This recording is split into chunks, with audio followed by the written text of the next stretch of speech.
নমস্কার বন্ধুরা, আমার রান্নাঘরে আপনাদের স্বাগত। আজকে আমি করে দেখাবো মটন কারি।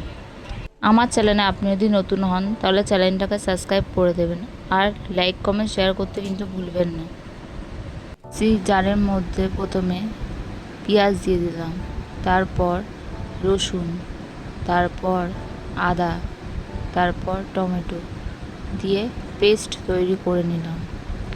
এরকম আরও রান্নার ভিডিও দেখার জন্য চ্যানেলটাকে সাবস্ক্রাইব করুন এবং বেল আইকনটাকে অন করে দিন। তারপর একটা পাত্রের মধ্যে টক দই নিয়ে নিলাম, নিয়ে টক দইটা ফাটিয়ে নিলাম।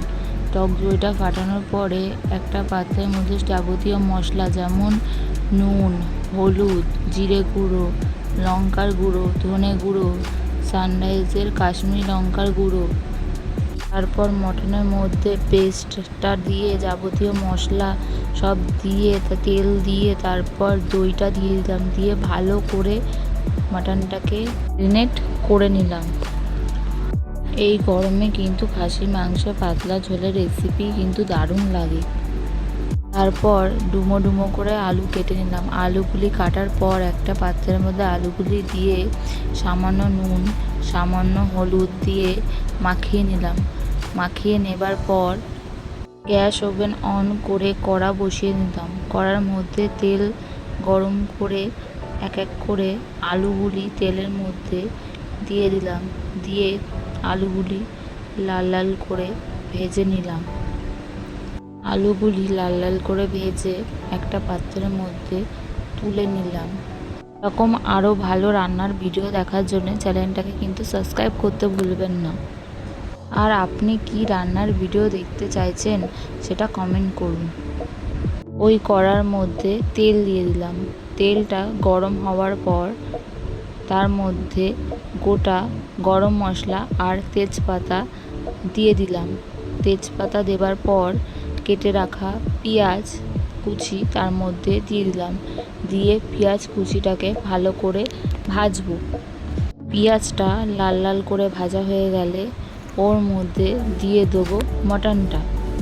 মটন কারির শর্ট ভিডিওটা আমার রান্নাঘর চ্যানেলে দেওয়া আছে, আপনি গিয়ে দেখে আসতে পারেন।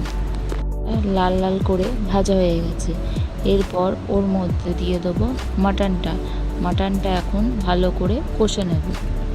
মটনটা 2 মিনিট কষে আমি ঢাকা দিয়ে দেবো, দিয়ে 2 মিনিট রেখে দেবো। তারপর ঢাকাটা খুলে দেখব। 2 মিনিট রেখে দেওয়ার পর ঢাকাটা খুলে দেখলাম তেল বেরিয়ে এসছে। তারপর একটু কষে নিয়ে আবার ওর মধ্যে আলুগুলি দিয়ে দিলাম, দিয়ে ভালো করে নেড়ে চেড়ে নেব।